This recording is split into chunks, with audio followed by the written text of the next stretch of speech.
પાટણના સિદ્ધપુર તાલુકામાં પણ સાંજ થતા જ વરસાદ વરસ્યો। સિદ્ધપુર શહેર તથા ગ્રામ્યમાં કાલેડા, દશાવાડા, કલ્યાણા, કુંવારા અને લવારા સહિતના ગ્રામ્ય વિસ્તારમાં વરસાદ શરૂ થયો।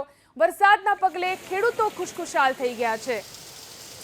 તો પાટણના સિદ્ધપુર તાલુકાની અંદર પણ વરસાદ છે। સિદ્ધપુર શહેર અને આસપાસના ગ્રામ્ય વિસ્તારોમાં પણ લાંબા વિરામ બાદ ફરી એકવાર વરસાદ શરૂ થયો છે। આ વરસાદને કારણે ખેડૂતોની અંદર ખુશી જોવા મળી રહી છે। ઘણા લાંબા સમયથી વરસાદ ખેંચાઈ રહ્યો હતો, ત્યારે ફરી એકવાર ઉત્તર ગુજરાતના વિસ્તારોની અંદર વરસાદ શરૂ થયો છે।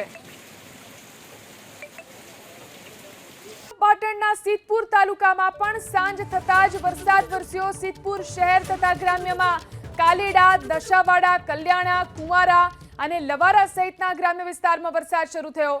વરસાદના પગલે ખેડૂતો ખુશખુશાલ થઈ ગયા છે। તો પાટણના સિદ્ધપુર તાલુકાની અંદર પણ વરસાદ છે। સિદ્ધપુર શહેર અને આસપાસના ગ્રામ્ય વિસ્તારોમાં પણ લાંબા વિરામ બાદ ફરી એકવાર વરસાદ શરૂ થયો છે।